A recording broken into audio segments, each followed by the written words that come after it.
যদি কারেন্টটা থেকে পরে দিয়ে কাটতে পারবেন টাইস। দেখছেন দর্শক,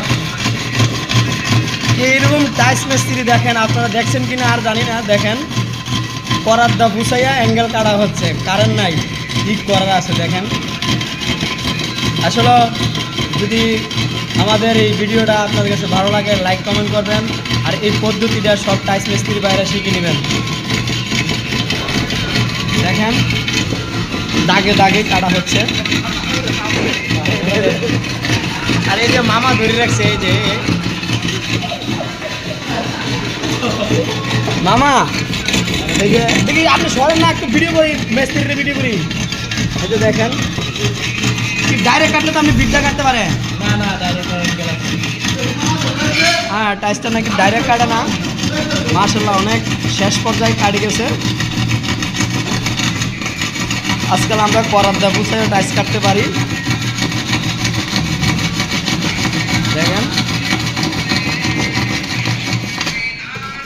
হ্যাঁ, এখন এক পাশ কাটা হয়েছে, এখন আরেক পাশ কাটতেছি। সবাই দেখতে থাকেন।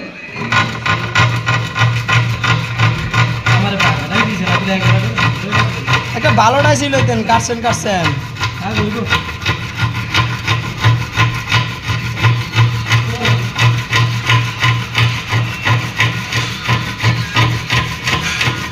দেখো বন্ধুরা, টাইস কাটার পদ্ধতি, যদিও কারেন্ট না থাকে কেউ এরকম বসে থাকবেন না। করাত একটা হাতের সামনে থাকলে কুচায় দড়ি দড়ি অ্যাঙ্গেল করে ফেলবেন, তাহলে কারেন্টের কাছ থেকেও বাঁচবেন। কোনো মিস্ত্রি এখন বসে থাকতে হবে না। দেখেন নতুন একটা পদ্ধতি আবিষ্কার করে দিয়েছি আমরা।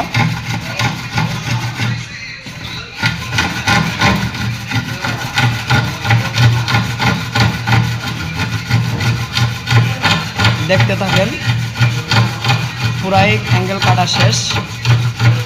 অনেকে মনে করবেন এটা আমরা আগে কাটি রাখছি, না আমরা আগে কাটি রাখিনি, আপনাদের চোখের সামনেই কাটতেছি। মাশাআল্লাহ কোনাটা ছেড়ে দিয়েছে। অবশ্যই অ্যাঙ্গেলটা হয়েছে কিনা দেখি। বাস সুন্দর হয়ে গেছে, কোনাটা একটু হয়েছে।